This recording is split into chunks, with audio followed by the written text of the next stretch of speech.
Come on. Gee, Eddie, that was swell. You saved my life. How can I ever repay you? For starters, don't ever kiss me again. Cut. Print it, next page.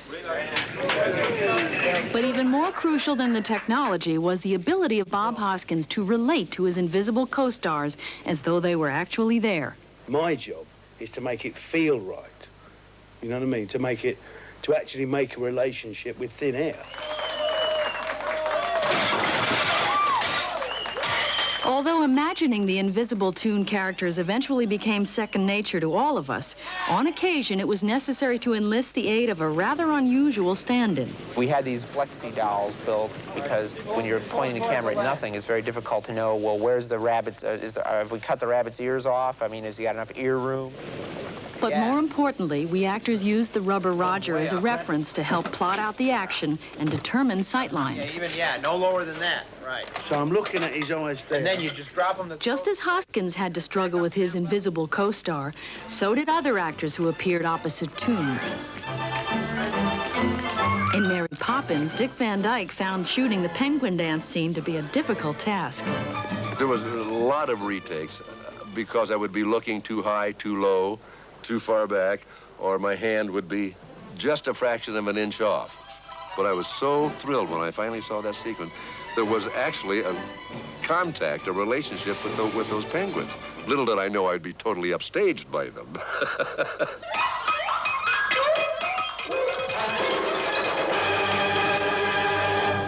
In Invitation to the Dance, Gene Kelly's biggest problem was convincing the studio the film would work. The studio was skeptical.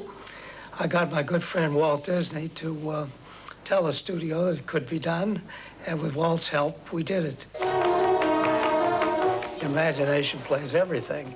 It's all in your head. It's like Columbus on an uncharted sea.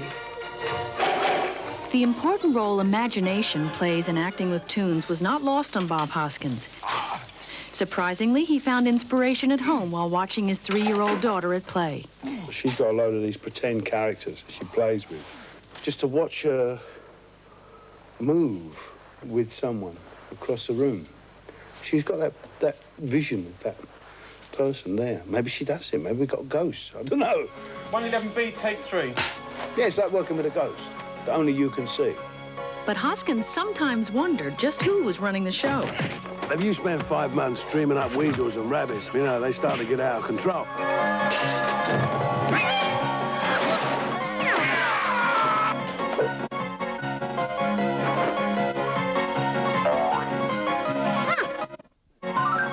There's no justice for Toons anymore.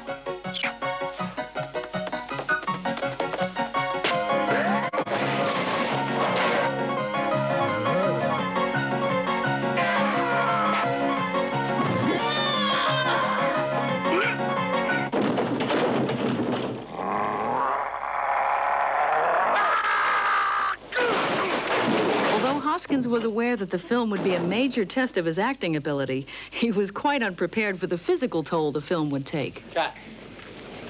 Let's do it again. And action.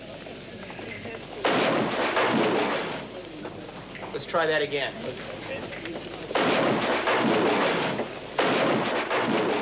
This is a killer. If this had gone on any longer, I think I'd have been in hospital. I never told Bob what kind of physical punishment he was going to get the next day, because that would just be too depressing.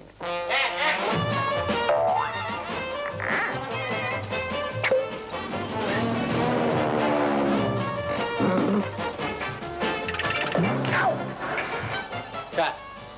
I'm bad. Once again, one more. I could kill him sometimes. I planned to murder him at one point, but I couldn't get any arsenic from anywhere. Although the film was no picnic for Hoskins, the special effects technicians had an even more difficult time developing the devices that would meld Roger into the real world.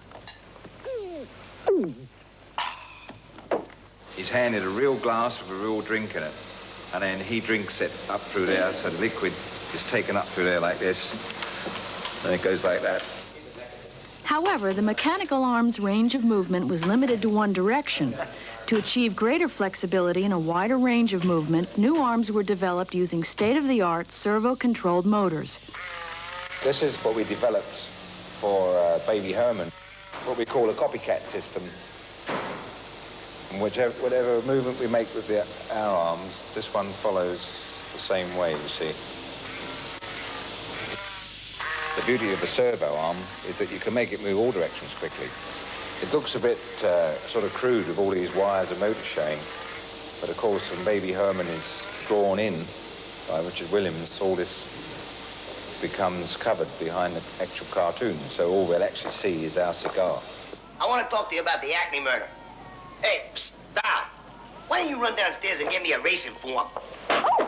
Finally, a suction system was added to enable the arms to actually pick up objects in the environment. Now Zemeckis was able to bring uncanny realism to Roger's outrageous toon lunacy. There is no pain, no pain, no pain, no pain, no... Cat.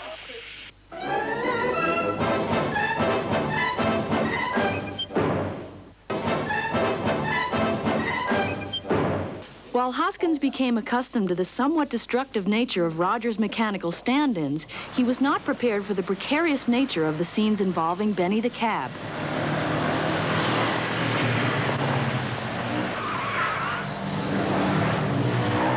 In staging perhaps the most unusual chase sequence in movie history, it was necessary to create the illusion of Hoskins actually riding in a cartoon vehicle. I'm gonna blow his head off. Benny, look out for the gate!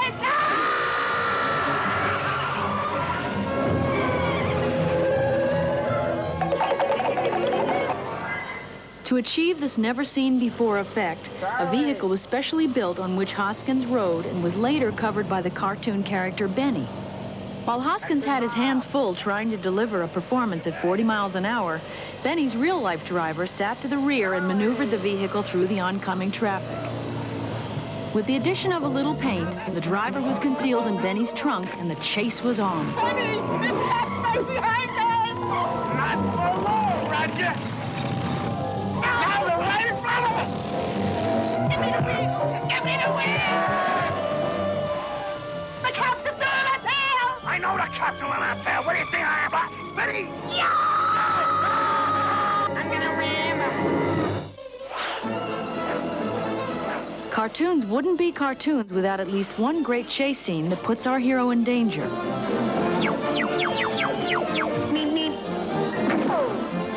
While some cartoon heroes seem relatively invincible, others are not so fortunate and must find more creative means of escape.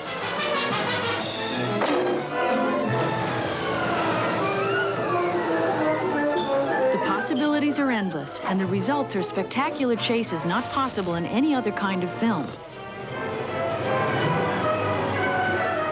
Whether played for laughs or spine-tingling thrills, the best cartoon chases always lead to an edge-of-your-seat climax.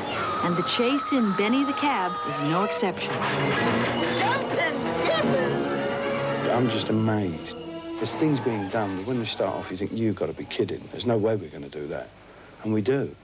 And we do it better than we thought we were going to do. Play back. Action, Bob.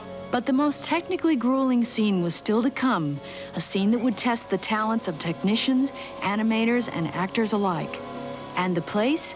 A little hole in the wall called the Ink and Paint Club.